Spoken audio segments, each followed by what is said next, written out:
Hello and welcome to Art.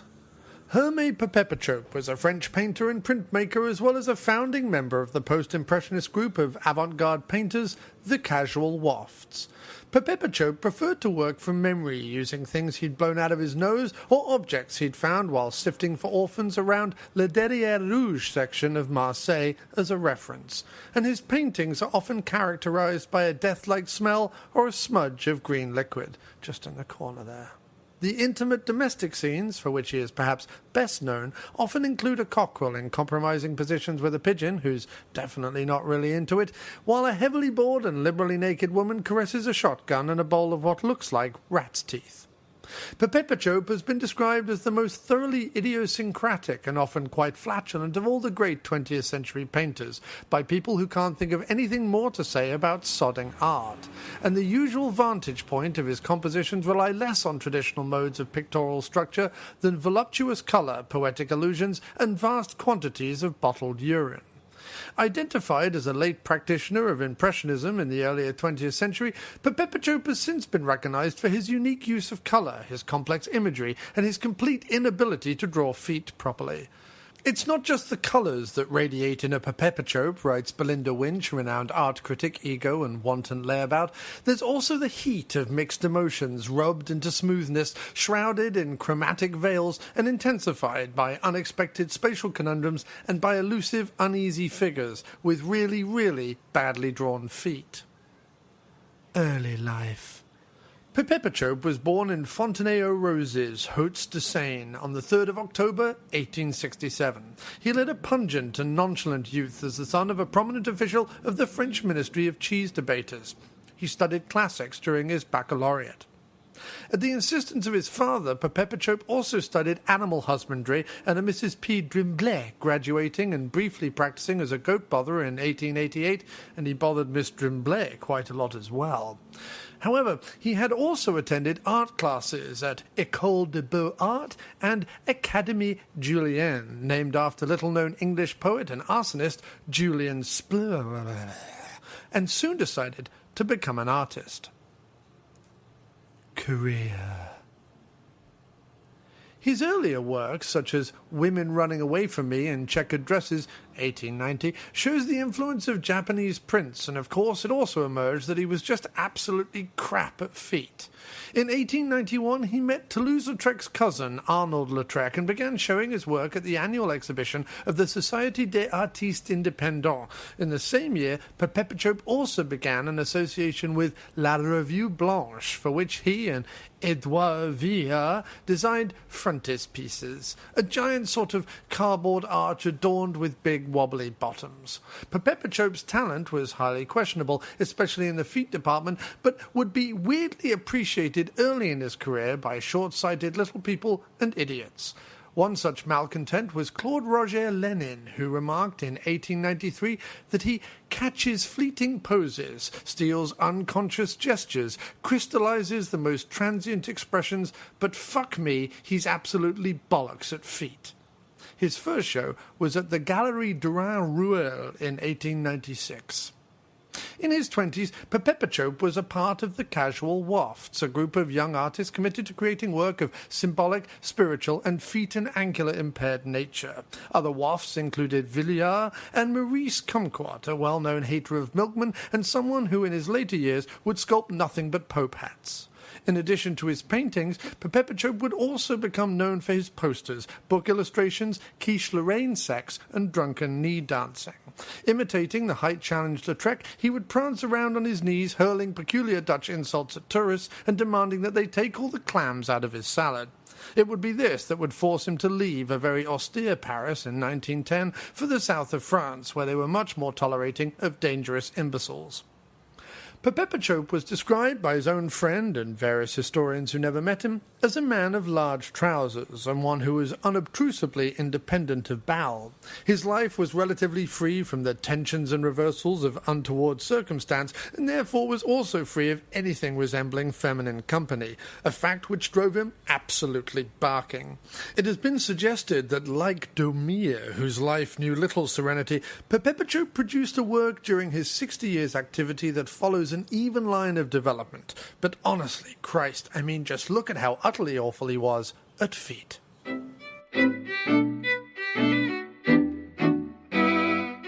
Part 2 of Artists You Never Knew You Didn't Give a Toss About will be at the same time next week, only this time read by a very breathy-voiced woman who's had one too many rosé wines and slices of lemon bundt cake. Next up on Radio Flange Goblet, it's more culture-bothering programming in the form of our wayward and impenetrable load of old cobblers, the After-Movie Diner, which pretends to be all about films and the people who love them, lick them, and spoon with them, but actually is the examination of two individuals' slow descent into the despair and anxiety that can only come from having to look occasionally and without warning at Donald Trump's stupid face.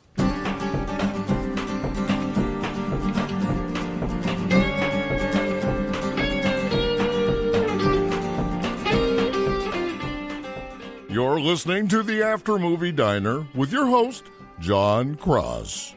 Hello and welcome to the After Movie Diner. After Movie Diner. We're here in a diner and it's after a movie. La la la la la la la la. Gerard Depardieu. So, sorry, we will. Well, each time we'll end with a different French actor. Jean Reno. That's about it. Daniel O'Tye. Jacques Tati. No, it came from. Do you know that song Champs-Élysées, which goes, oh, Champs-Élysées? Yeah. Oh, right. So the verse goes, like it's like a walking scale going down. Right. So we were listening to it a lot in France. And on one of the playlists that we found, no, not yet, so just a few more minutes. On the playlist we found on Spotify, which was all like French cafe music and stuff, we found a version that was slowed down, that was instrumental and done like on acoustic guitars and pianos and stuff, like a really nice like mellow version. Okay, and over the top of it, I just started going, Depardieu, Depardieu, I said adieu to Depardieu. Like it was this whole thing. And Kim found it rather charming.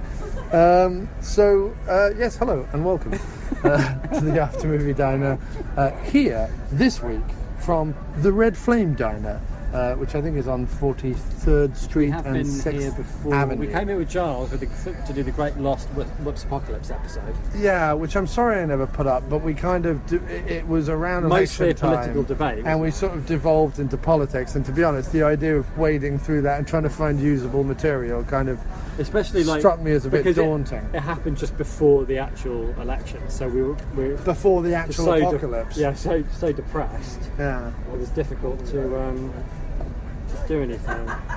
Yeah, so but here we are in the Red Flame, and it's a lovely diner, and it's in Midtown, and we just went to the AMC on 42nd Street. Yes, we did. The Deuce. The Deuce. Is that where we are? 42nd Street is called The Deuce. I thought it was just like a little... The bit between Broadway and... okay, that's what I'm saying. Yeah. So that's where we were? Yeah, we're on The Deuce. Nice. Where there used to be like 10 or 15 cinemas, and now there's only 2, owned by massive corporations. However... They still do show movies. They do still show movies. After all what we're going for. Yes, and what film did we go see? We went and saw Blade Runner. The original, we might add, because there is a sequel coming out. Very soon. Yeah. 10/4, I think, or something like that. 10/7. I'm not sure. Is it as late as October? I think it was October. Oh, yeah. okay. Beginning of October. I think that's what it said. I don't know. There's like huge places up for everywhere. A sequel. So we just went to see the original. The final cut. The final cut of Blade Runner in IMAX. And as anyone who is a Blade Runner fan knows, there are 8 different cuts of Blade Runner, which, between you and me, I can only... All right, you're making a lot of noise with the menu. Sorry, I was enthusiastic. I was just enthusiastic about my omelette, but I might change my mind. I might get feta and tomato. Oh, yeah, I'm just going to do that. Ham, egg and chips. I'm going to do ham, egg and chips. I'm going to get feta and tomato. Don't even know why I'm thinking about it. Ham, egg and chips. 2 eggs, any style. Ham, chips. That's what I want. All right. You were going to complain about... No, I'm going to say there's 8 different versions, and I'm going to put it down to 2 things. First of all, you've got to put it down. There's clearly like the theatrical cut or whatever, and I don't know about this, and I haven't read up on it, and I don't care. And people who are Blade Runner fans are listening to this and going, ah, good. I'm going to put down that I would imagine it's sort of a Brazil situation in the sense that I imagine the theatrical cut. I do know what happened. Do you want to know? I can make it in a quick. minute. All right. But I'm saying there's two. You speculate while I sit here with the facts. That would be a reverse of what we normally do then, where you broadly speculate and I kind of go, this is all speculation, shut up. No, but you don't have the facts. No, but I'm going to say two things. Okay. And then you can tell me afterwards if I'm right or not. All right. Oh, yeah, okay. But let's order first. Yes. Hey, can I get the feta and tomato omelette, please? And a cup of tea. English breakfast. English breakfast with milk. Okay. Thank you very much. Thank you very much. Sure. I'll have 2 eggs over easy with ham. Can I get that with French fries, please? Yeah. What? Water's great. Thank you. Thank you. Thanks very much. No, I'm just going to say something. You go ahead, And mate. then you can fill it in. You go ahead. All right, so I reckon there are 8 versions for 2 reasons. Okay. One, Right. I'm just going to put under the bracket of like studio meddling stroke underestimating their audience.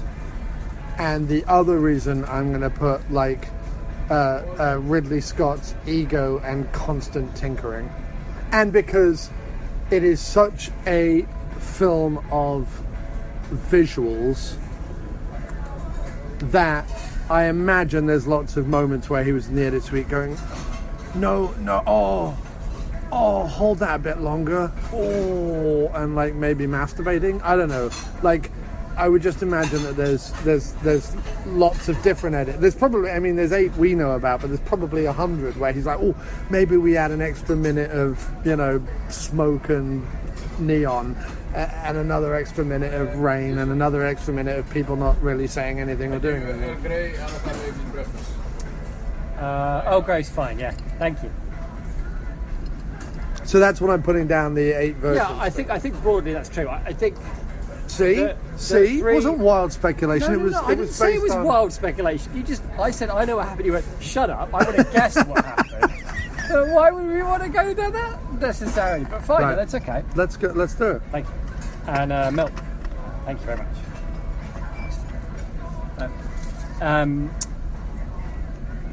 So I think there's the cut that he presented in the first place, Right. and then that's the one that That was the director's cut that dates back to 82. well maybe I don't know.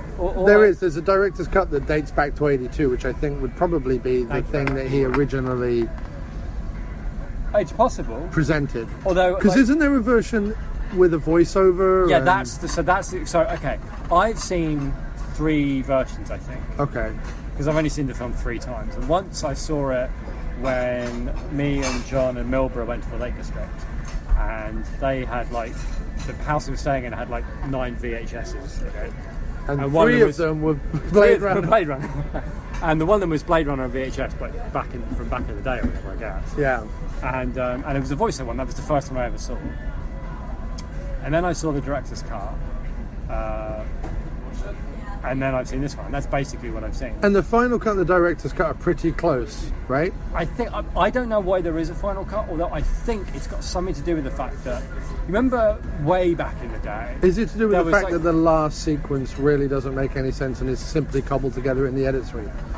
No, I don't think so. Oh, okay. I think Because there was literally no planning or spatial awareness in the final sequence whatsoever. Anyway, carry on. Which final sequence? The whole final sequence with him chasing Rutger Hauer through the house. No, that's the same, I think. Oh, is it?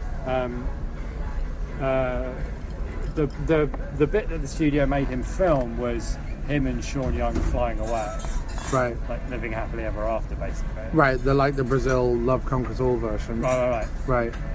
And I think the reason there's a final cut and director's cut, I think, is because way back in the day there was like a load of like director's cuts, and I think Blade Runner was maybe the first or one of the first, because it was a film where it was very early on in his career, and the studio made him do a bunch of shit to it that he hated, and then he got much more successful as his career went on.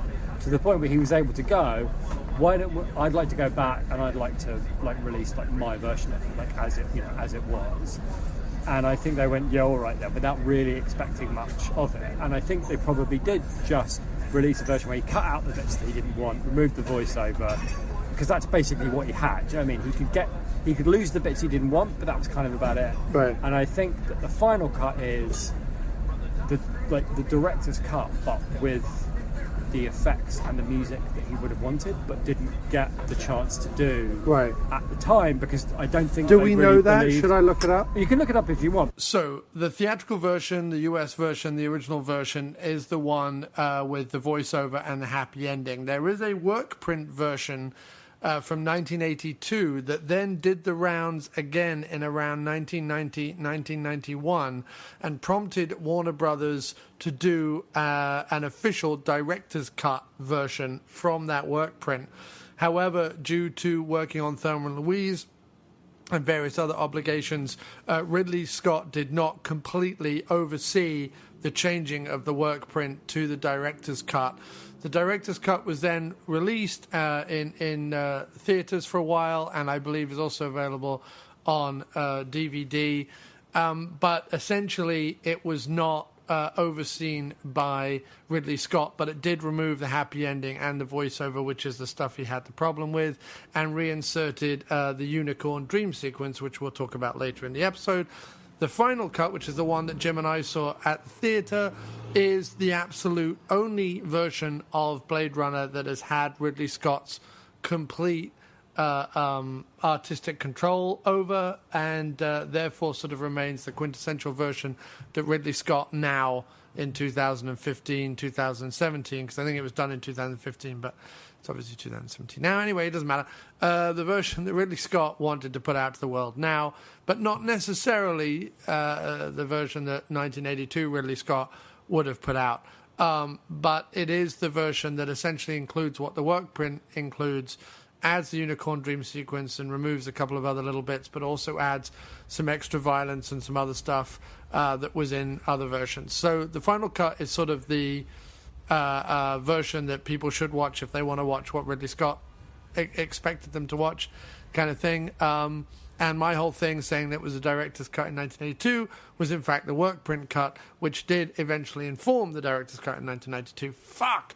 This is all very, very confusing and complicated for a movie which actually, between the four different versions, there isn't that much difference. There's essentially two versions. There's essentially theatrical cut, which has the happy ending and all the voiceover and everything, which Ridley Scott and Harrison Ford did not like. And then there is the final cut, that is the one they do like. And all the other cuts are just variations of those two. But essentially, they're the two ones. End of story. Done. I've explained Blade Runner. Back to the show. I just want to preface something here. So Preface away, mate. The preface away. Here is a preface. Preface incoming right now. Preface. That's a good tune. Thanks, man. Your preface tune. My preface tune. Yeah. I just mean it captures the spirit of what you're about to do. Yeah. Magnificent. Thank you. So essentially, of all the sort of quintessential classic 80s movies and or 70s movies that one should see, Blade Runner was not one that I grew up with, first of all, and was certainly one that by the time I was vaguely interested in seeing it, it didn't initially do a lot for me. Also, once I really got into, once I then grew up, I saw it once when I was early university, end of my teens, so 99, 2000, something like that. And then recently, in the last sort of 2 or 3 years, I've gone, well, I really should revisit it, because it's a bit awful that I haven't. It's a classic. Everyone talks about it. Some people are gaga about it. I'm a big fan of stuff that came later, like Brazil and things like that, and even the Trances series, which borrows heavily from it, and even Rutger Hauer's own Split Second, although it's a bit completely different plot, it's certainly got the aesthetics of the Blade Runner. So I thought I should really go back and revisit it. But when you feel that way, and it's 2014, whatever it was, you're suddenly presented with the fact that there are something like 4 cuts, I think, commercially available. I think 4 different cuts on 4 different Blu-rays with 4 different things, and you can even get a Blu-ray that has all the fucking cuts on it. And everyone has, as far as I can remember from when I started to discuss it back on the in the Facebook group a few years back. I think I remember that conversation. Everyone had a different opinion of which cut I should watch. Yes. And I just kind of I just went, oh, well, for fuck's sake. Like, I just kind of gave up on the endeavor.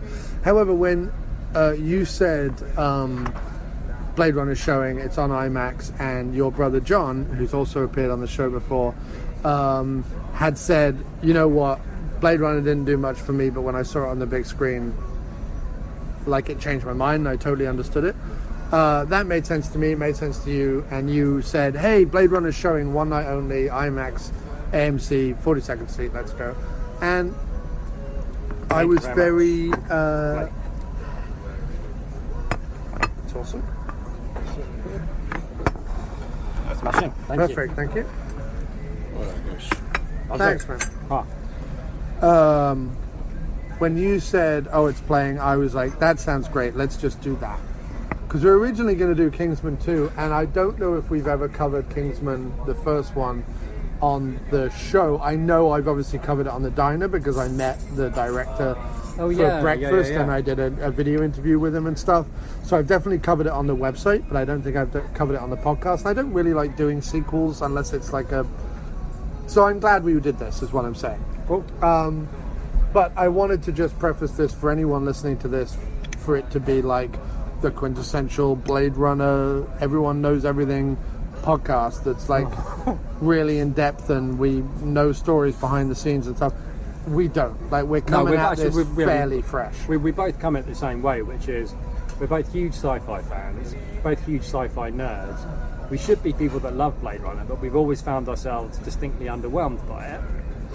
And yeah, just like you say, the chance to see it on the IMAX, one night only, felt like I'd really like to do that. I would really like to see it on the big screen. I'd like to give it a chance, because I also found out quite recently that one of my favourite things in the world, ever, is the Japanese anime Cowboy Bebop. Right. Like, I love it to pieces. Right. And I found out that the guy who directed it, like, Blade Runner is... No, I'm alright. Blade Runner is like one of his favourite things of all time. And I found out that Red Dwarf was heavily influenced by it as well. Like, they loved and it. look, and I thought, it's I clearly should a very really try and see a film where the two of my favourite things in the universe, Red Dwarf and Cowboy Bebop, are, you know, the people who made that think it's magnificent. I need to see it. So while other podcasts will give you information, knowledge, entertainment, and quotes probably from the Blu-ray commentary, this podcast is more about two gobshites talking about what they saw, who have no real background with the movie. Right. Like, my favourite Ridley Scott movie has always been and will always remain the original first Alien. I think it's a phenomenally good movie. Yeah, I'm trying to think. But I think that that's because of the script and the design and the acting and everything else. And clearly, Ridley Scott knows what he's doing with the camera. Like, there's no debate there. I'll tell you what he knows. What I realised after watching, not like the only thing I realised or anything, but and why Alien is so good, and why Alien is actually a lot better than perhaps it has a right to be, is because of the atmosphere. Right. The man knows how to make atmosphere. He does atmosphere very, very well. So, So why don't we crack into so that? first things first. So How do you feel having seen it? it's What not do you about think? anything, is it? Well, So okay, So this is my thing. right. It's incredibly, like, the thing that the IMAX screening gives you is that it's incredibly beautiful and incredibly well shot. Yeah. It really is. It's incredibly beautiful and incredibly well shot and incredibly well designed. Like, the set design and the composition of the shots and everything like that. Like, you could literally take a still of any single frame of this film and put it on your wall and go, oh, look, moody college art. Yeah. And I love it. Like, it's a real sumptuous visual treat. Yeah. And everything more or less works in terms of the way it's shot, the soundtrack. And again, we're talking about the final cut here, but the way it's shot, the soundtrack, and like you say, the atmosphere and everything, all that really works. Yeah. Where it's not completely empty, and it would be completely wrong to say that it's like shallow or devoid of substance, because it's not. And I certainly didn't dislike it. I really enjoyed watching it. Like, it was a really cool thing to go see it. Yeah, I'm with it you really on that was. one, yeah. My biggest problem, though, is that halfway through, I'm like, but what's this about, though? Meaning that my biggest problem, I guess, is that my touchstone coming into this movie is probably a film that most people feel rips this film off, which is Terry Gilliam's Brazil. In the sense of its design and whatever. Now, Terry Gilliam's Brazil is very clearly like on a budget compared to Blade Blade Runner. Runner. Thing, though. I don't No. It's completely its own thing. It's talking about a completely different thing. I'm just saying in terms of 80s movies that take place in sci-fi dystopian futures. The one touchstone I had. Also, the other thing that is very similar between this and Brazil is it's a future that is made up of the detritus and debris of the past. Like, and not only that, but like consciously. Like, there is an art director at work who has gone, ooh, let's have old style fans and ducts and, steam pipes and old... you say ducks? Ducts with a T. Because I was like going, and nodding. But I have to go back to the fact that I thought you said ducks. Right. And the Deckard in the way that he is set up, especially with M. Emmett Walsh as his quasi-boss, is very much that kind of like, film noir gumshoe thing. Like, there's a lot of nods to the past in the movie. Yeah. Along with the sort of neon-drenched, Asian-influenced Chinatown and all the rest of it that's in the movie. Like, it's all very much... It's things that are recognizable with a touch of futuristic and a whole heap of atmosphere and dystopia poured liberally all over it, which is sort of what Brazil is to some extent, but in a different way. And certainly with a much lower budget, like Brazil, obviously. But the reason why I bring up that touchstone is, and I understand that the plot's completely different, the characters, get that. But stuff happens in Brazil. Like, Brazil is about something, right? And it's not that stuff doesn't happen in Blade Runner, but what's it about? Like, what's it about? We get it. Like, there are replicants. We're told at the beginning in some scroll that they're not good things. Like, they were used as slaves because they couldn't necessarily, like, exist normally on Earth or whatever, because they're robots and they could, I guess, malfunction or whatever, or they could be bad or they could be good or whatever. Like, all that is very kind of vague and just sort of generic sci-fi thoughts. But whatever, 4 of them have escaped from a, spaceship or whatever and come back down to Earth. And Deckard has to hunt them down and get them because he's like the best Blade Runner.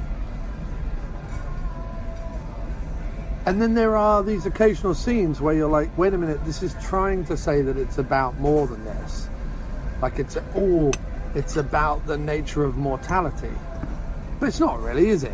Like, I mean, it purports to be, and it tries to be. And then there's the whole, like, is Deckard a replicant, or is he not a replicant, and all this sort of stuff. And I'm like, well, that would at least be an interesting hypothesis if it would actually lead to anything. Like, if it actually led to anything, if it was actually making a broader or more interesting point. But as it stands, and again, we watched the final cut once, so it doesn't have the voiceover, it doesn't really put a lot of things in any kind of context. The few nods that there are to what is life really, are we a makeup of our memories, what is death, blah blah blah blah blah, and really just fucking fleeting. They're not really substantial parts of the film. I mean, most of the film is just him sort of doing some detective work and hunting down 4 replicants. and the lead replicant's desire is to live longer than his 4-year lifespan. That's about it.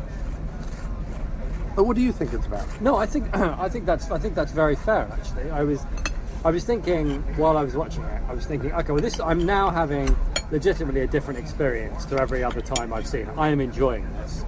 I do see all the nods. Like Cowboy Bebop takes a lot of its noir-y, kind of grubby, cluttered, future where things work in a kind of a, New York in the 70s, London in the Victorian era, like that kind of like, there's money being made and things are happening. But I had a similar thing to you. Only mine was, I don't think that that the world they've created here is being made all that clear. No.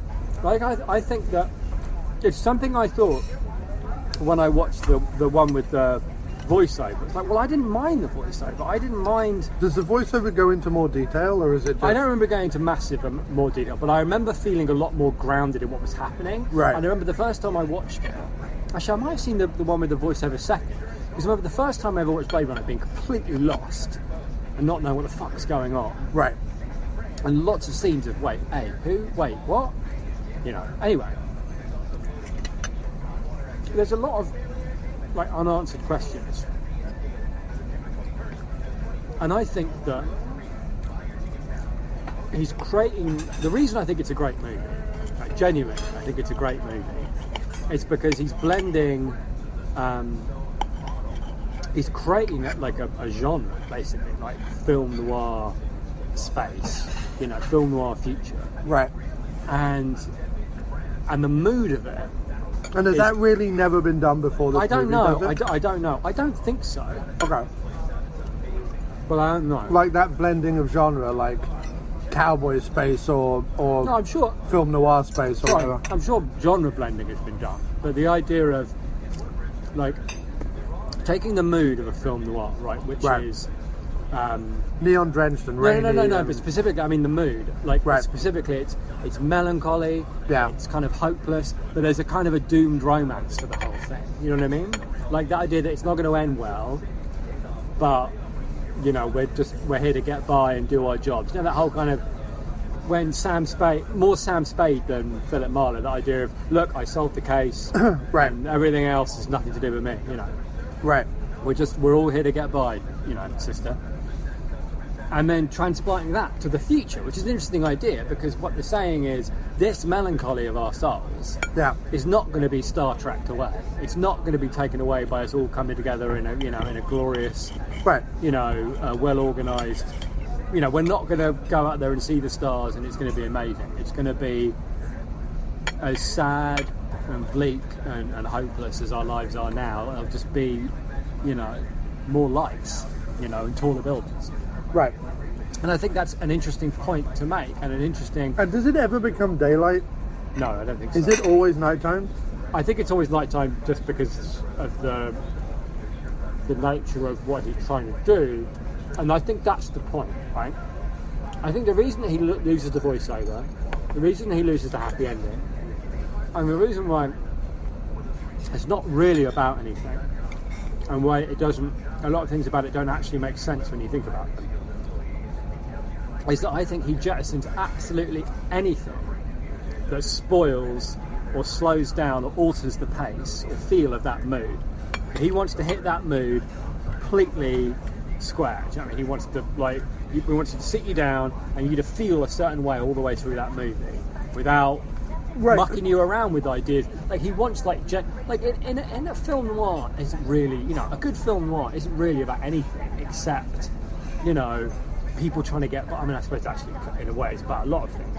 And one of the problems you have when you start talking about... What do you think about film noir? It's like constant dialogue. Like there's no dialogue in it. Yeah, that's true. And there's no humour. No humour. And okay, so this is my other thing. If in the book, Do Androids Dream of Electric Sheep? Well, then I would like to read, because I bet it would fill in some of the gaps. Deckard is written as a human. Yeah, the replicant thing is right. That's a typical directorial nonsense. Ooh, what if he's a replicant? Right, but the problem with that is and I don't know what Harrison Ford has to say on it. I seem to remember reading something in Empire where Harrison Ford was like, well, I didn't play him as a replicant or something. But, like, yes, you did, Harrison, because he barely... There's a few moments where he slightly breaks out of his monotone character. But most of it is fairly monotone. There's this interesting concept in the film about when we reach emotional maturity and what emotional maturity kind of means or how we access it. And the creator of the replicants has given them this 4-year lifespan because after 4 years towards the end of 4 years they start to exhibit emotions because they've suddenly had enough experiences to kind of understand what emotions are, I guess. And so there's this sort of nice thing where you see like Rutger Hauer and you see what's her name? Rachel. Hannah? Oh no, Sean Young. Sean Young. Could we, sorry, just briefly, sorry, yeah, I'm sorry. Starting to experience their emotions and like slightly wrestling with it. Not that is ever, again, given full reign or given spotlight or given comment on in the movie. I'm just taking that from the film because at a certain point I honestly tried to start grasping at something just to kind of understand really what was kind of going on. Because like there's two big moments in the movie. One is when he shoots his first replicant, the stripper or whatever that he was chasing down the street. And again, in order to keep that atmosphere, he slows that whole thing down. Like it's not done as a dun dun dun dun dun dun action sequence. Like Spielberg would have it like people running through the streets and the music, and it would still be lit beautifully and everything like that, but it would be an action sequence and you'd be like, oh, here we are, away we go. Whereas he like slows the whole damn thing down and keeps that like razor's edge that razor's edge sort of tension atmosphere that's been throughout the whole movie. Throughout the whole thing. So there's that moment, and then there's the moment where Rutger Hauer like kills his father. Yeah. Or kills the replicant creator. And like the funny thing about that is again, like that's a moment where something happened, but like something deeper is also happening. Like that's a comment on sort of lots of different like strands of human experience kind of thing, with a little bit of Oedipus and whatever thrown in. But again, it's not really like it's a moment and then it goes. Like it's not. I agree. It's not. I suppose the problem is one last point, and then I'll let you talk. No. My inclination is, because of everything that's been written about this movie and all the people who love this movie, and because I think that Ridley Scott is obviously not without intelligent and ideas and design and all the rest of it, is my inclination is to go, oh, that little tiny little strand that's been given to me there, I will extrapolate out that what they're really trying to say is blah. And that other little tiny bit, what I'm going to think they're trying to nod at is this. But if I'm 100% honest with myself and just look at what I was presented, there wasn't much effort put into trying to get me to think anything at all. No, I think it's because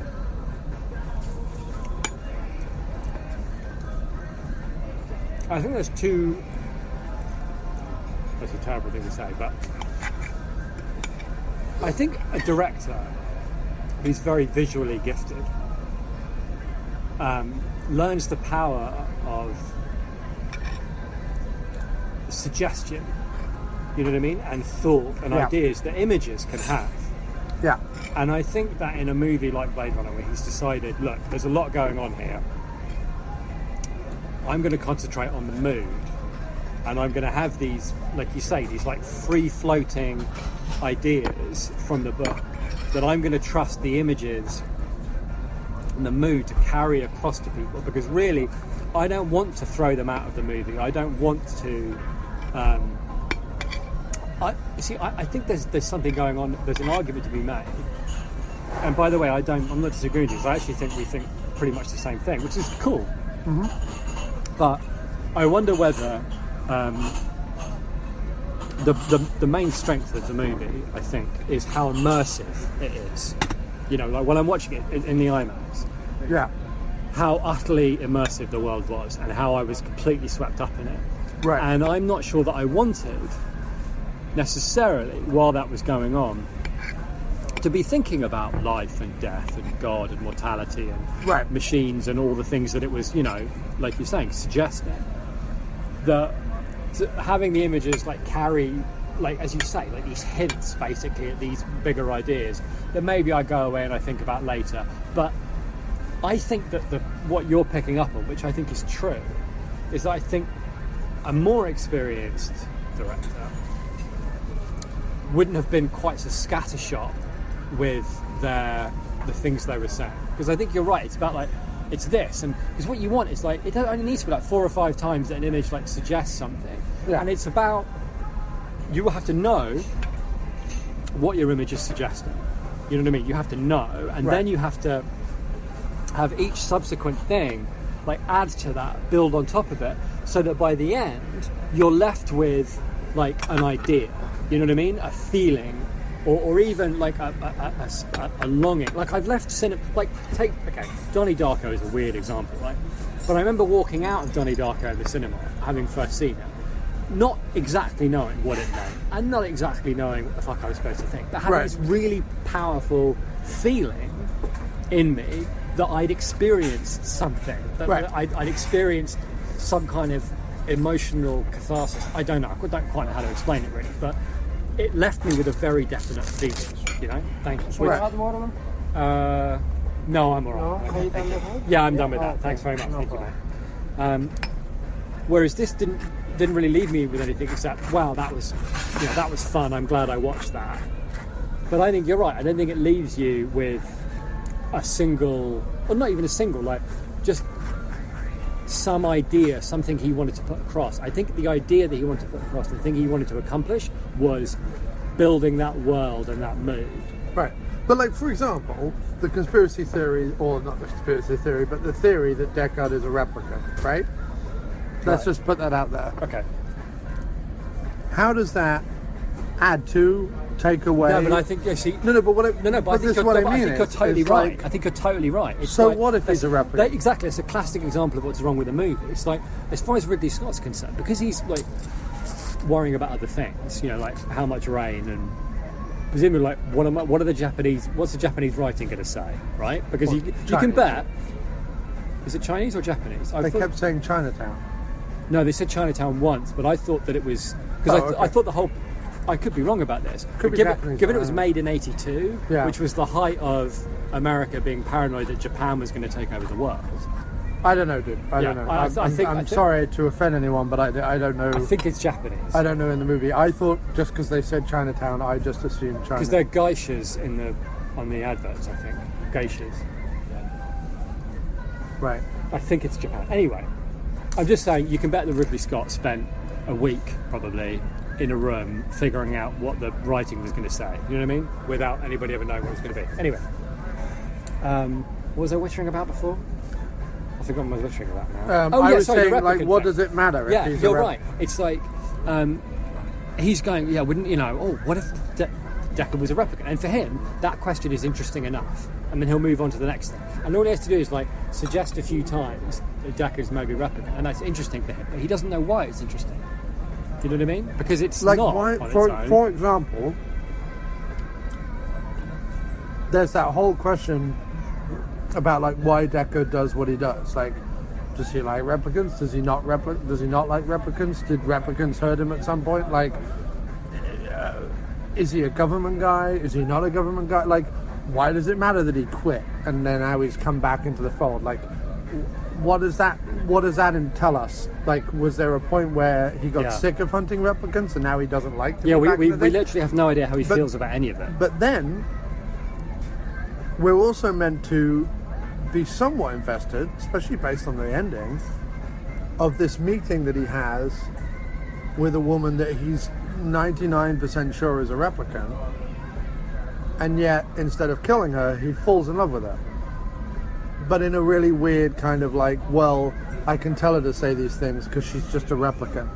Like I didn't really understand what it, like, without that context of who is he and why is he doing what he's doing, and No, I agree. blah, blah, blah, agree. blah, blah. Like, none of that really means anything other than, like, we never get to know who he is. And because he has to play the whole thing in this downbeat, non-emotional way, just so that Scott can, like, hint at the fact that maybe he's a replicant, it means Harrison Ford is crippled by one of his major talents, which is his fucking wall-to-wall charisma. And he doesn't get to do any of that.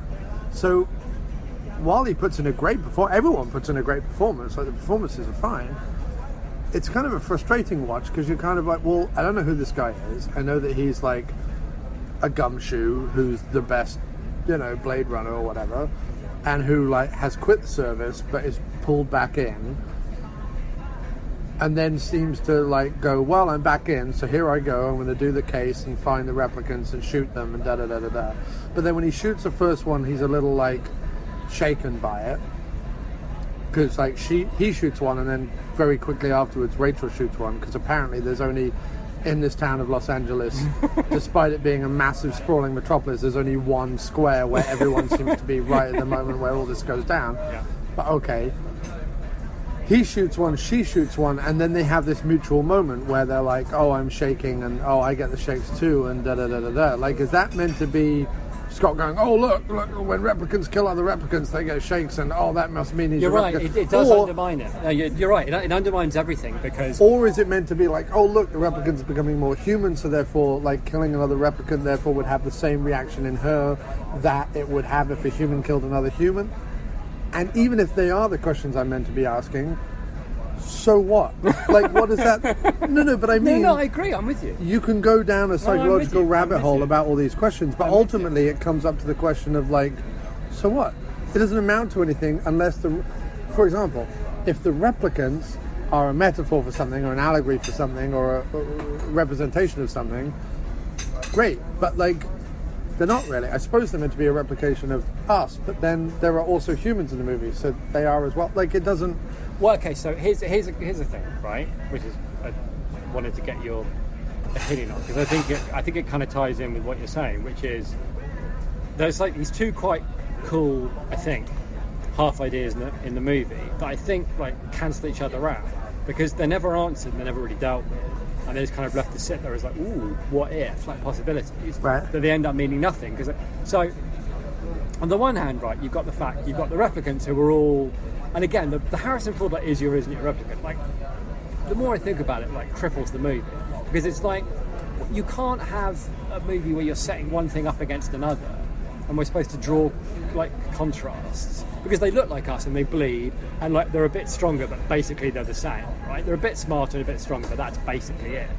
So if they're the same as us, then what are we, anyway, doesn't really matter. So, on the one hand, there's a thing also, going on. Sorry. If he is a replicant, yeah. So what? Like, what I mean is, you get to the end of the movie and it's like it doesn't actually add anything to the movie. Right, because we don't like. It's difficult to care about a guy you don't know anything about. Like, one of the big problems with the movie, right, is there's no reason for him to go out and do what he does. No. He just goes like, oh, you've got no choice. In fact, he says, so I've got no choice. You go, no, that's right. It's like, all right, but like, why? Why has he got no choice? What does that mean? Right. He quit. If they didn't want him to quit, because there's a thing going on, right? Okay. Here's the thing that I'm confused about, because it could be a really cool idea if it's maybe what I think it is, but then it might not be. So I would want to know what you think about it. Is the fact that everybody in the movie, leaving Harrison Ford out of it for a minute, right? Every human in the movie is like disabled, kind of, in some way. Blokey, Olmos has got the cane, right? So he can't walk. You've got the guy who designs the toys, who's got that premature aging disease thing.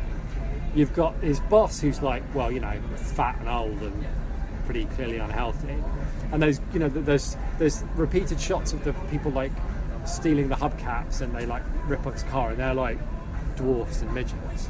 So there's some idea there, and I can't figure out what it is. But that's more just Ridley Scott going, well, get me some dwarfs. No. But wait. So, is what's going on there? Replicants of the inevitable future, because like humanity is like decaying and breaking down and imperfect, and they can't hack it anymore, right? And so, are we watching the birth of a new, of humanity's next evolution? And is this just like the first stirrings of rebellion, right? And where it as if hundreds of years in the future, when the replicants are the only race left, they go back and they talk about Roy as the first guy who went back and demanded more, you know what I mean, who demanded to live longer than his 4 years. He was like the birth of that idea, right? That's kind of interesting, okay? But at the same time, or is what's going on that the guy with the toys, TF, whatever his name. Yeah, whatever. Toy man, who's got the accelerated aging thing. He says, so I couldn't get off work, and I live in this building on my own because no one wants to live around here, right? And there's a feeling also of like, and there's lots of like off-world, signs going on around the place. So is there a thing that's like anybody who's healthy, who can make it off planet Earth, has left, and so all that is left on Earth now are like the cripples and the weirdos and the disabled, right? In which case, well, that's fine, but that's a different idea. So right. Which is it? Well, also, right? But also, it's still... Isn't it a bit crowded? Because I feel like part of him wants to have this like abandoned Earth with like everybody living in abandoned buildings. Yeah, right. But it also and comes people down... stealing hubcaps, but like there's that. But then there's also like, but I also want like a Chinatown where it's like unbelievably busy and it's full of life and bustling and blah blah blah blah blah. And well, it's one thing or the other, really. Either people are living in abandoned buildings on their own and they're cripples because everybody's left, or you're in a bustling, metropolis full of like crime and animals and people and life and and humanity. But like you've got to pick one. You can't have both. Right. But the other question is again, and I hate to say this, but all the strands that you pull out with the film come down to so what? Like, so what if it was A, or so what if it was column B? Like, it doesn't, like, what does that ultimately mean, other than you could watch it and go, oh, okay, so this is what he's trying to say about the world, but ultimately, does either column A or column B inform the story? Not really, because the reason why everything comes back down to so what, right? All these things, and I'm not doubting or denying that there aren't a million things that if you were stoned you could sit around and talk about for hours. But without any setup, none of it means anything.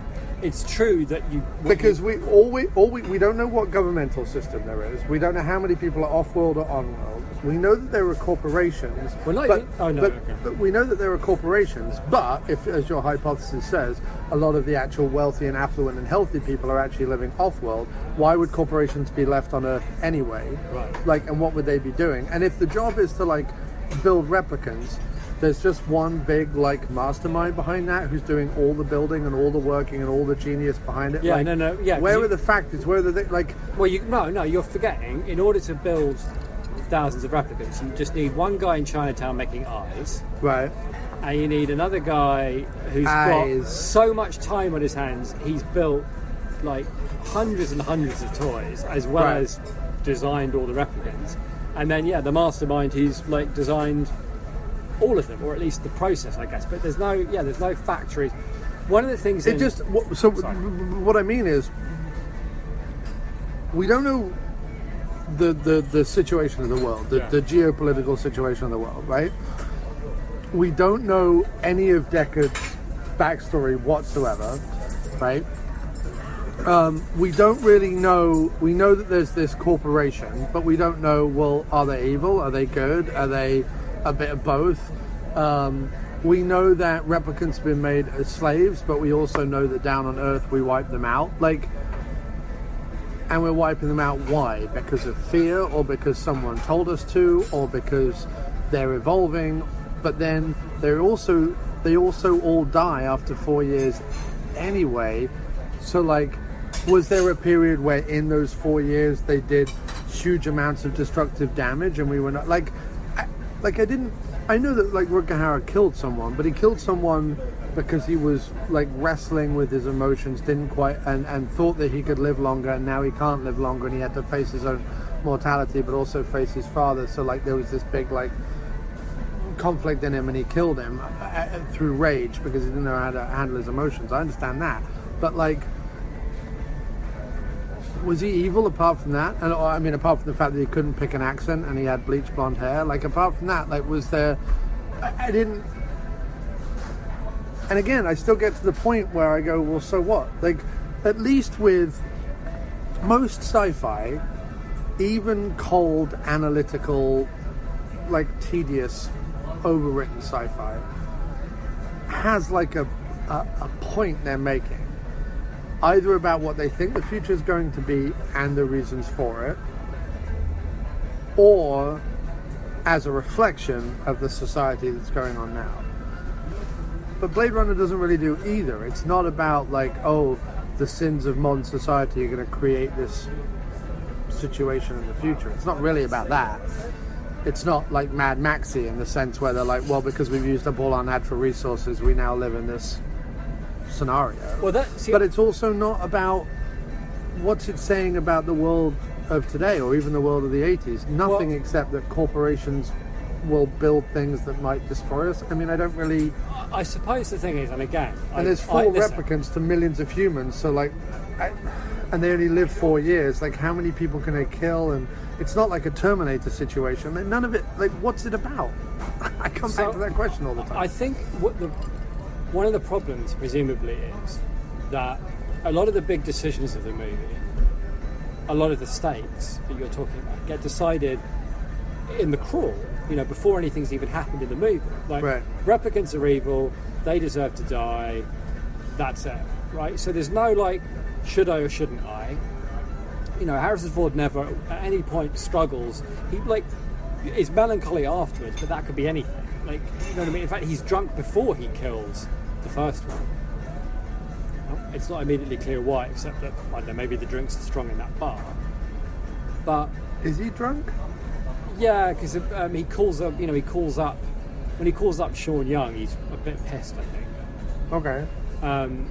Pissed meaning drunk. Because he's, at the piano and drinking and... You know what I mean? And then he checks the photo and he's still drinking. And then he goes to the bar and he has a couple more drinks and then he calls her on the phone. You know what I mean? Right.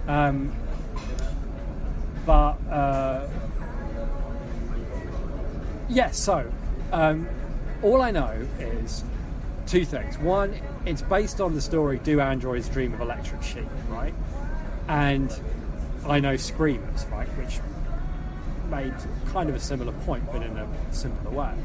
Which is, what happens when we build machines so much like us that we can no longer control them? Right? Is the question in Screamers. What will machines that are so sophisticated and so like us, when that happens, at some point they're going to realise they're better off without us. That they will be better off if we are all dead, because we're controlling them and telling them what to do, and they're going to figure that out, and then we're going to be in trouble, right? Right.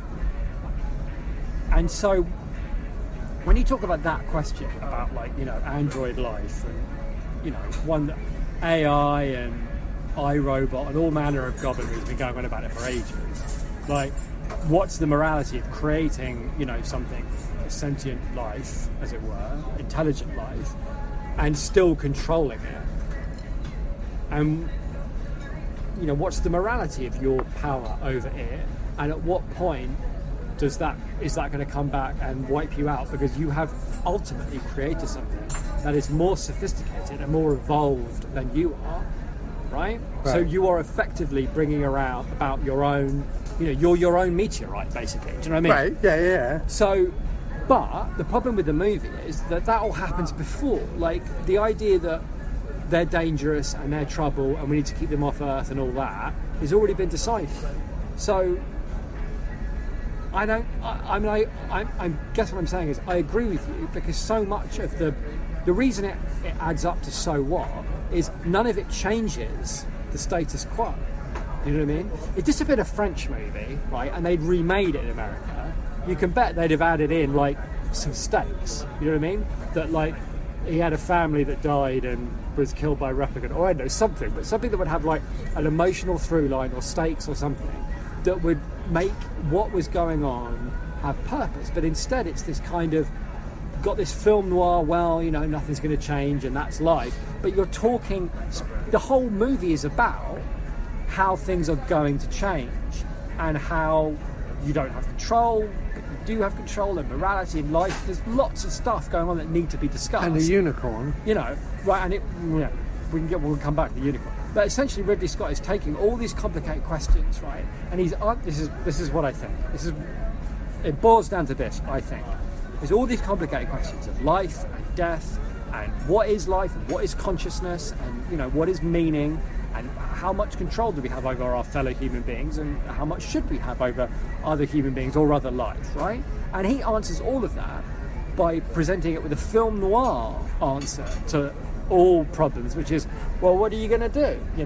Life is meaningless and we do what we can to get by. It's like, but you can't come up with a futuristic sci-fi about, what is life, and answer it with, well, that's life. I think it's the answer to the question, what is life, is not, that's life.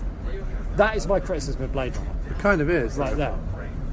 You know what I mean? Because that's not an answer. That's, in the words of I Went Down, that's not an argument. I think it's... I'm going to boil it down to something even simpler than that. Well, mine took 20 minutes, so good luck. Okay. I think he looked at the title, Do Androids Dream of Electric Sheep? Yeah. Thought about it for a bit and went, no. They dream of unicorns. What the... End of story. Okay, so here's my thing. I don't remember seeing that ever before. I'm sure I would have remembered a unicorn, because it was so completely incongruous. It was one of the most incongruous things I've ever seen in my life. It's like, nobody's had a dream sequence ever in the whole movie. Oh, nobody's... Also, wait a minute. Did I imagine it, or when he looked at the picture that was meant to be Sean Young as a young girl, did it suddenly start to move? Yes, it did. And then it cut? Yeah, that did happen. I thought it was some special machine. It was like it's a photo for the future where it turns 3D or whatever. But you're right, then it cut and it was nothing. Yeah. But yeah, that happened. Yeah, and then there was the unicorn. But the unicorn and was then at the very end... You don't get to stick... I mean, that's a classic fiddly director mucking around with his own movies. You can't just sling in a dream sequence. No, but you know why, right? The unicorn is in there so that when he finds the unicorn little... what's the word? The little paper... origami. Why does this always happen to us? I don't know. The little origami unicorn at the end of the thing is meant to say that blokey with a cane knew that he dreamed about unicorns because it was implanted in him. Oh. That was the whole theory. Oh. Okay. I mean... But again... So what? So what? Because if you've looked at it and gone, do androids dream of electric sheep? And you've gone, no, they dream of unicorns. Congratulations, because that's all you've given me. Yeah.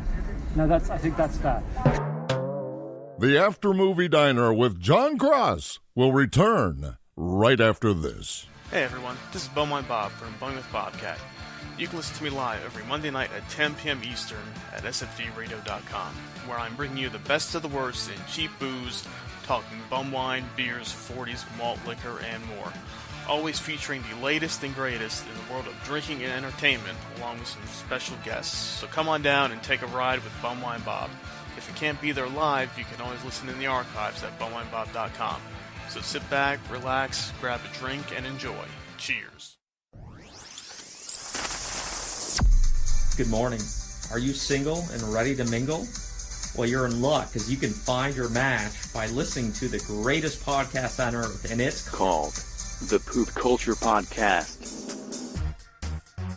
Visit us at www.poopculture.com. Poop culture, yeah, poop culture. Poop culture, yeah, it's a poop culture. Poop culture, it's culture shock. Listen in and it'll make the world rock. Laugh and cry and cringe and buzz with a mad rock. Poop culture. Yeah, yeah, poop culture. Poop, poop, poop, poop culture. Yeah, it's the poop culture. What's up, guys? Be sure to check out Now That I'm Older on the Rogue Intel Podcast Network. Me and Kenny sit down and talk about how getting older sucks, but can be awesome at the exact same time. We also look at pop culture, review a few movies, share some personal stories, and just basically poke fun at the world around us. Be sure to check out Now That I'm Older on the Rogue Intel Podcast Network. You're listening to the sweet sounds of the After Movie Diner. Support us at patreon.com/After Movie Diner. Or I'll punch you in the teats. Rate and review us on iTunes, Earthling.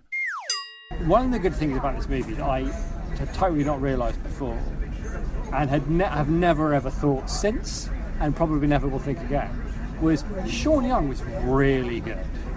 Yeah. I don't remember her being anything except like, oh yeah, she played a robot in Blade Runner, and that was it. But she was really good at this. Like, there was her ability to look like an artificial life form, while at the same time looking immensely like sad and puzzled, and all these things going on underneath the surface. It was really, really good. She was great. It looked amazing. Yeah.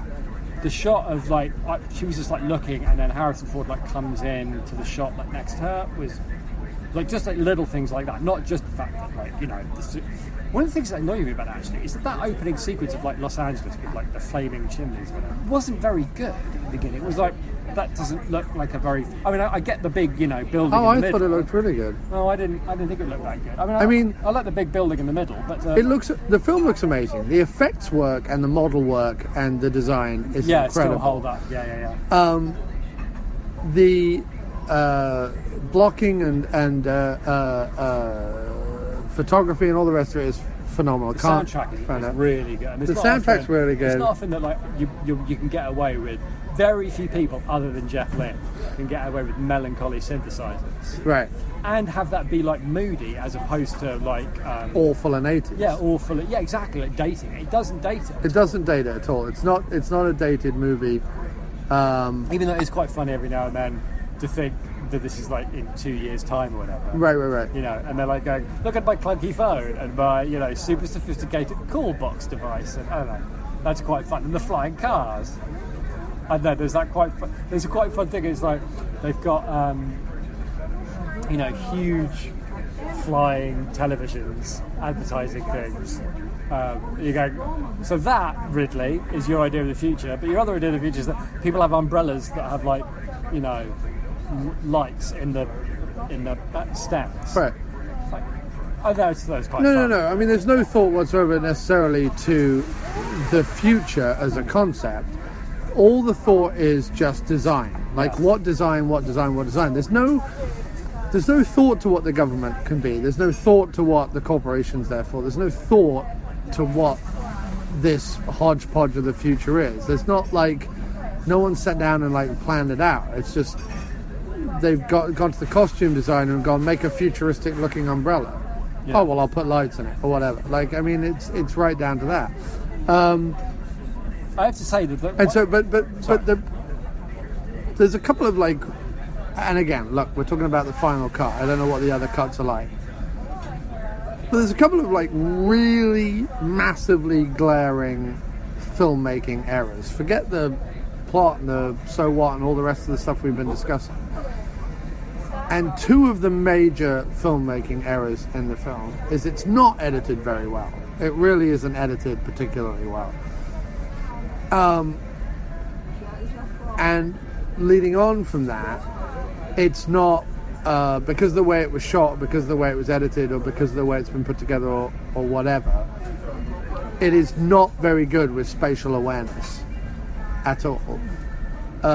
In terms of where people are, in what part of what building, why, and having the audience be able to follow that. And that's an issue. That is an issue. And especially it becomes a massive issue with the final sequence where he's chasing Rutger Hauer through the toy maker's house. Because there was one, like, first of all, one of the major jarring things is Rutger Hauer was there and it was filmed very static, and he's spouting off some stuff, and it's on a tripod and blah blah blah blah blah. But when it cuts to Harrison Ford, it's all like shaking, and he's running through the building, and it's like the building's falling apart and the rain's coming down and all the rest of it. And I was like, but wait a minute, like, he shot Daryl Hannah right in front of himself, and Daryl Hannah is lying right there, and Rutger Hauer is right by Daryl Hannah, but now Harrison Ford is like running through the building, like not able to find anything. Like, none of it, the spatial awareness of where anyone was or where any of this was happening didn't make sense at all in that final thing, and it wasn't edited particularly well. I wonder either. whether actually the two big problems I have with it, other than the what we talked about, were it felt a lot longer than 2 hours. Right. Like, it felt like, I mean, it really the pacing is not good. In the middle. The pacing really is not dragged in the middle, right? I was like, can we get on with it? It's only 4 replicants, and what happens is you keep finding one, and then you shoot one, and then you move on to the next one. Like, there's literally no. Do you know what I mean? Like, there's. Well, because there's nothing driving it. There's literally nothing driving it other than we have a protagonist who has to kill someone. Why does Rutger Hauer take all his clothes off to chase Harrison Ford around? I just don't understand. No. And what was that whole bit where he was like, not yet, and stabbed himself with a pen or a bit of wood or whatever? I think it's because he was dying, right? But that wasn't established that he was on the, like, we know that they die after 4 years, but at any point does it say Rutger Hauer is like close to death? Like, he's 3 years and 8 months? It says his incept date is 2016, and we're in 2019, but that presumably means he's got more time, because it's not like December the 3rd, it's not like New Year's Eve, right? Like, here's the thing, right? If you want to, like, give pace to the movie and have stakes to the movie, all you need to do, right, is have Rutger Hauer's incept date be January the 1st, 2016, and have all this take place like on New Year's Eve, like around New Year's Eve. Because it all takes place over like a course of a day or two anyway, right? Yeah, except... So it's all like going towards... You have people outside and, like, you know, things going up. That would be so easy. No, except my other problem with the film is that giving them the 4-year lifespan, right? And let's say you did that, why would Deckard be chasing them then? They would just have to wait till New Year's Day and he would die anyway. Well, one of them would die, but not the other ones, I guess. No, but that's what I'm saying. So we're meant to be invested in him chasing these people down and getting them, which he does, but one of them is dying anyway. And they're all going to die eventually.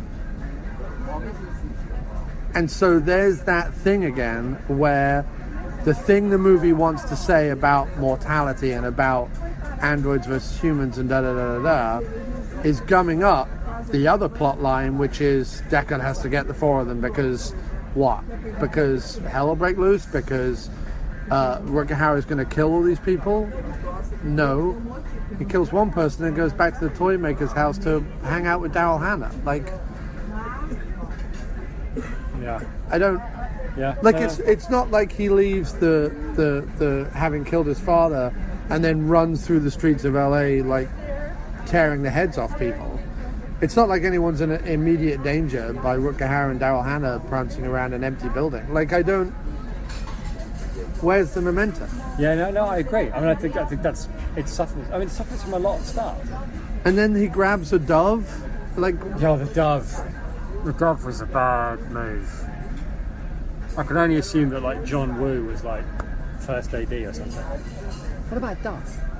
I just mean that it's got this idea of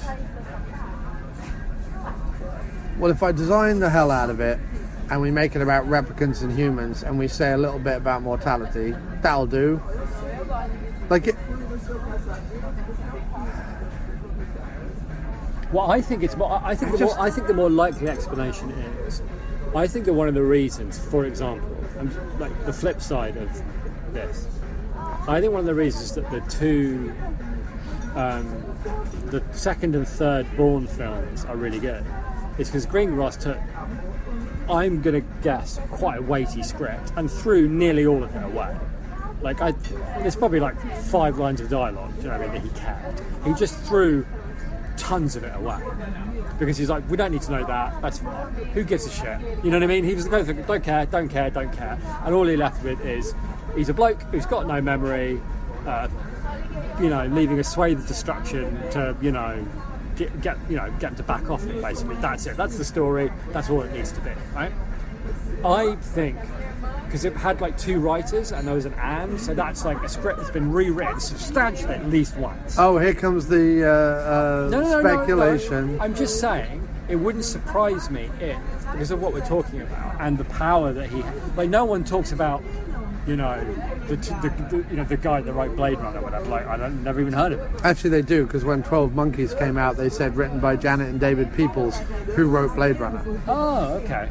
All right, fair enough. Well, anyway... And 12 Monkeys is a prime example of where they took a very simplistic idea from La Jetée, which was a guy essentially witnessing his own death through time travel. And they wrote 12 Monkeys, which is a fairly dialogue-heavy, idea-heavy movie with like a momentum and everything else. Meanwhile, Gilliam can prance around with all the people covered in plastic and whatever that he wants. Yeah, give Gilliam a good script and he'll... No, but that's what I mean. Yeah. Whereas with this one... But you know what, I'm just saying it feels like things were taken out. It was. No, completely. That's what I'm saying. But that's what I'm saying. This one could have used some of the stuff... Because, like, essentially you've got... I've not read the Philip K. Dick book, so I can't even hypothesize. But, like, I assume it's a fairly, like... simple kind of discourse. I think it's a short story. Right. Where I feel like the title of this short story is more enigmatic than probably anything that's written in it, right? Yeah. Well, no, his stuff, I mean, I've only read a couple of his things, but they're good. Right, no, I'm not. Again, I haven't read it, so I can't say. But I would have liked to have seen... I guess what I'm saying is I would have liked to have seen the people who wrote 12 Monkeys like write Blade Runner in that way, where there was momentum and ideas and stuff. I would guess that it was, and he just left a lot. Threw it out. Because no way any writer worth a salt. To try and end on a positive. On a positive. Yeah. It is an incredibly well shot film. Like it's not I really enjoyed watching it. It's not like I watched it. Sitting there watching it. I loved it. I really enjoyed it. It's not that I watched it in the way that sometimes I watch Star Wars and go, well, I don't really understand why people like this as much as they do. I watched it and I was like, I totally understand why. Certainly, if you saw it at a formative time of life, like I did with Brazil, that this would mean the world to you. I totally get it. Like I watched it and I was like, I get it. Like there's a lot of it's a movie that I completely understand why it was also as influential in terms of design, style, and whatever as it was. But and so I did really have a great time in the cinema watching it. But the issues that we've sort of discussed about it, and the fact that it doesn't have like really a driving momentum, is because scrap anything else. I don't need it to say any big deep things about life. Agree. Yeah. But I do need it to. So therefore, there's 2 changes I would make. Fuck Deckard being a replicant. It doesn't matter. It doesn't add anything. It doesn't change anything. Yeah. It's not a twist in the tail. A and blah, blah, blah, blah. Right. So make him a either a down on his heel gumshoe, or make him a swashbuckling action hero, or make him whatever you want to make him, but like give him a character so that Harrison Ford can like infuse him with some of his charisma. You need in a world like that, you need an audience surrogate. Give the world a basis enough. Like, just tell me, like, this corporation's evil, this corporation's good, you know, the world got this way because of whatever, right? Humans sapping all the resources, or whatever you want to say, blah, blah, blah, blah, blah. The world got this way, away we go. Give him a character, and lastly, have the replicants be a little more evil. And then that's all you need. And the rest of the movie is absolutely fine. And then all the like little bits about like mortality and life and doves and unicorns is fine, whatever. But like,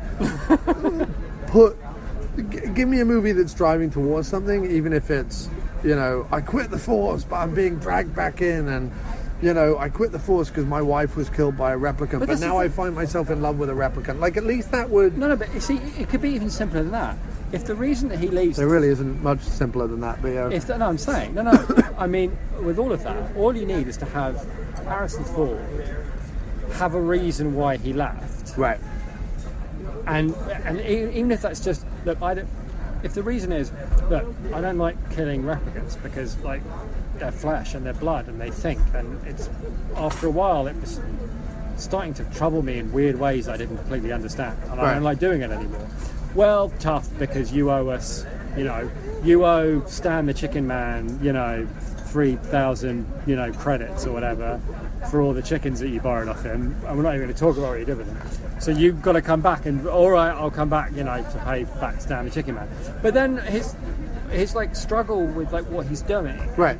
It's like, that's it. That's all you need. You just need to have him like what he's doing. Right. He's struggling with, and he's struggling with it because and by the way, he doesn't know if they're alive or not. Like I've said many times before, the absence of stuff doesn't make you better or smarter. No, agreed. I agree. It doesn't. No, I agree because with you. Yeah. A film with a simple plot, i.e. my idea or your idea, which weirdly went on about chickens, but my idea, which is like, replicants killed my wife, and now weirdly I find myself in love with one, and I have to kill them and whatever. Giving it that context, like, opens up the movie and makes it more entertaining, if not more interesting. It doesn't make it less intelligent, and it doesn't make it less arty, and it doesn't make it less anything. Just because you splurge some paint on a canvas and go, whoa, paint on a canvas, that can mean anything, doesn't necessarily mean that it means anything. It also means that it means absolutely nothing. But if you paint a pretty picture and go, oh, I painted that because I was sad because this happened in my life, you go, oh, that gives the painting context. And you look at the painting, and you can then put your own emotions on it, take the artist, whatever it is. So ambiguity, while it should exist within characters, because human beings can be ambiguous, or at least can be contradictory, is a better way of putting it. A movie can't be based entirely on ambiguity and then go, oh, unicorns, like it can't, like it. No, but listen, it just doesn't mean anything. I agree with you, and I know what you're saying, but I think actually that what Blade Runner does is arguably worse. I think that the whole paint on a canvas thing, right? The idea of that is you're supposed to stand there and look at the paint on the canvas, and you're supposed to go, bro, this isn't art. And you go, well, what is art? And I know, but it's a single statement, right? And you're not sure what that statement is. You don't know what the paint on the canvas is. This is more like you go into an art gallery and you've got paint on a canvas and a doll covered in puke and Stan the Chicken Man and playing his guitar, like a whole bunch of things that, and all of them are like, hey, we're all statements, but what do we mean? Because they're all, everything he does is like putting these little ideas out there that all butt up against each other and even vaguely contradict each other, so that, well, that can't be, if that's true, then this other thing that you've got can't be true. Right. You know what I mean? So anyway. So you're left with nothing. You're left with, because he's like, oh, well, none of this means anything. Because But leaving it on a positive note. Yeah. I did really enjoy it. I enjoyed it, and it looks good. So, For anyone who's made it this far in the podcast, which I doubt, and you are a Blade Runner fan, and you're sat there screaming at your cellular device and or iPod, if people still have those things, because apparently, according to Baby Driver, they're so achingly retro. But if you are listening to it on any such device or your home computer, why not send us an email at hello@aftermoviediner.com. hello@aftermoviediner.com. Tell us why we're wrong. Tell us your theories about the film. Tell us the things that we missed about the film. Tell us the things that you liked us saying about the film. Tell us things. Send us an email to hello@aftermoviediner.com, and we might read them out next time. But I think that's something that we should definitely do, is try and generate more user interest or listener interest in the show. Do you think we could do that by being more interesting? No. hello@aftermoviediner.com. Tell us why we're not interesting. You can also call us at 347-669-0053 and leave us a voicemail, or fill out the contact form on the website under the menu item Contact. Also, if you like our output and if you like our podcast, why not scuttle over to patreon.com/aftermoviediner, patreon.com/aftermoviediner, and pop a little $1 in the tin. Why not? It's just $1. It's just $1 an episode. So kind of like Yeah, but that's $4 nothing, a month. That's like nothing. $4 a month. Like, we used to rent terrible movies that we hated. You will spend more than $4 on a cup of coffee in New York City a day. Yeah, and easy. we're asking for $4 a month. For like quality. Quality podcasting. Quality. The word quality is written in a specific font. Yeah, probably When I say Comic quality Sans. podcast, but I can't figure out. Probably Comic Sans. Yeah. A quality podcast written in an outdated, hated font. That like Comic Sans. Yeah. Yeah. Because we are outdated. Yeah. Or maybe like in slight italics. Yes. With an exclamation mark at the end of it, and it's on like an old rusted sign in a seaside town glowing next to a shop that closed down years ago. Yes. That's kind of what it is. That is our life. And that's where we'll retire to. And with that, thank you very much again. Thanks for having me, man. Jen, That was really fun. For being on the After Movie Diner this week and talking all about Blade Runner. Blade Runner! So we've got Horrortober coming up next month, where I can tell you at least one of the episodes, very excitedly, will be a special look at the new extended cut of Suspiria, which we'll be seeing at a midnight screening. And then recording very tired and very freaked out at 3 in the morning or whenever that finishes. So we're very excited about that. Yeah. We planned that today, so that's coming up. I can also tell you that I'm trying to rope people, 3 of my former podcasting hosts, in to discuss 3 American takes on Jack the Ripper. One of which is a 1985 TV movie starring David Hasselhoff called A Bridge Through Time, or cool. something like Murder at London Bridge or something. And the concept of it is genius. London Bridge, and this is true, was sold to someone who put it over a river in like either Southern California or Arizona. I think in the movie it's Arizona, but I think in reality that's in Southern California. I'm almost certain. But it gave Jack the Ripper the ability to time travel by moving the bridge. Of course it did. A bridge through time. And then David Hasselhoff has to fight him on the gritty streets of Arizona? Tucson, I guess. Wow, that's amazing. So that's amazing. And then the second movie is Edge of Sanity, in which Anthony Perkins, Psycho, plays Dr. Jekyll and Mr. Jack the Ripper Hyde. So when he's Mr. Hyde, he starts doing the crimes of Jack the Ripper. Right. And he plays 2 parts in usual, like, drooling, manic Perkins way.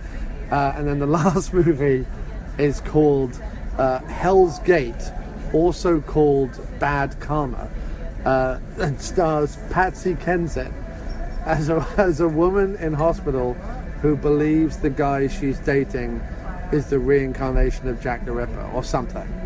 That also sounds amazing. So who are your 3 I think former podcasting hosts? I want to do it with Mo and Matt Perora. Don't know how to pronounce his second name. But he hasn't responded to me, so it might be Mo and D. Okay. I do those ones. Cool. Because that'll be a more epic kind of... Yeah, no, it's a good idea. I Doing like it. Suspiria with Jim, and then we've got to think of 2 other horror things. Well, I we may should- have you over, because I've got some Blu-rays to review, so I may have you over and we can watch one of those and do a... Okay. Well, we'll keep it up. Maybe. But horror. I want to do October, horror. because there should be. I'm not going to go and see Saw. Most horror is awful, but maybe there'll be something out. We'll keep an eye. Oh, and also, while we're talking about it, please do check out aftermoviediner.com, because we have got a whole ton of new contributors, and they are doing They're really, really good. some really great work. Yeah, the It review was really good. It review was great. What was the Scott Atkins one? That was really good. The Savage Dog. Yeah, that was really good. Yeah, they were both really good The reviews. wonderful Lisa, and the It review was done by Teresa's friend Jaden. Yes, it was. Who has also sent me one for another movie which will be going up tomorrow called Camera Obscura, which is a little horror thriller. Cool. So, lots of stuff happening over at the After Movie Diner. Go over there, subscribe to our newsletter. It's free. And the whole site is free. Right. It's just free good things. Free good things. And it's one of those things where you're like, oh, I'm so sick and tired of hearing about fucking Jennifer fucking Lawrence and Javier fucking Bardem and fucking Darren Aronofsky making another fucking, oh, I'm so fucking dense and obscure horror movie. A lot of people watching Mother and going, fuck all that.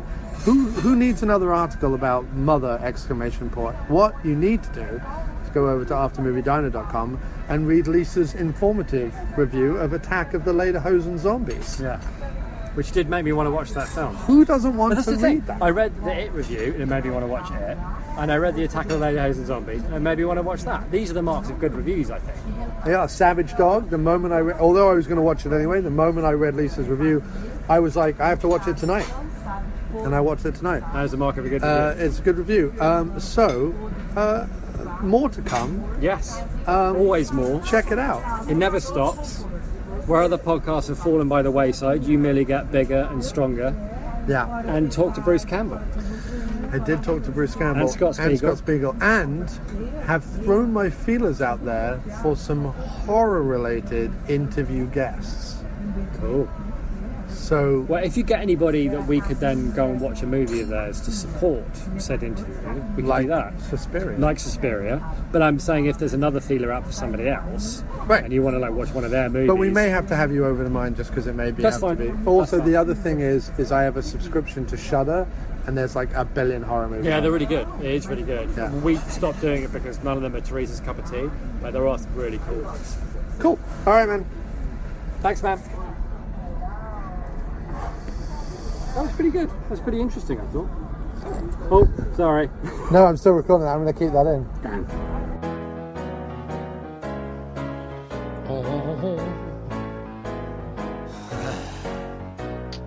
Depardieu, Depardieu, Depardieu, Depardieu, Depardieu, Depardieu, Gerard Depardieu, Depardieu, Depardieu, I said adieu to Depardieu. Hey, hey, hey, hey, Gerard Depardieu, oh Gerard Depardieu, oh Gerard Depardieu, I said adieu to Depardieu, Depardieu, Depardieu, hey, hey, hey, hey, hey, Gerard Depardieu.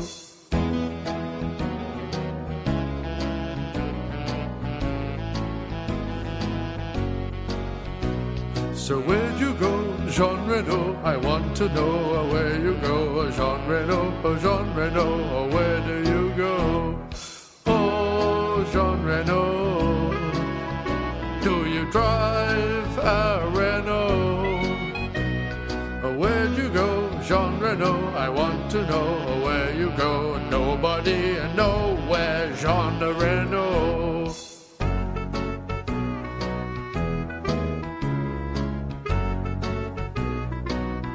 Depardieu.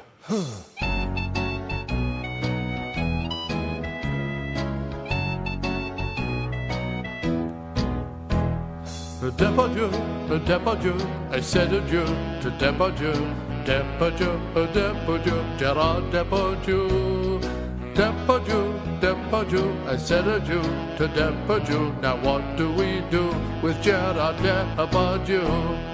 Oh, Gerard Depardieu. I said, oh, Gerard Depardieu. Well, what we do with Depardieu? I said adieu to Depardieu. Let's all say adieu to Gerard Depardieu. Oh, Jacques Tati too. And what about Brigitte Bardot? Juliette Binoche, Jean Dujardin, Maurice Chevalier, Audrey Tattoo, they all say adieu to Gerard Depardieu. And I fell in love with Catherine Deneuve. Is it Bill Huppert?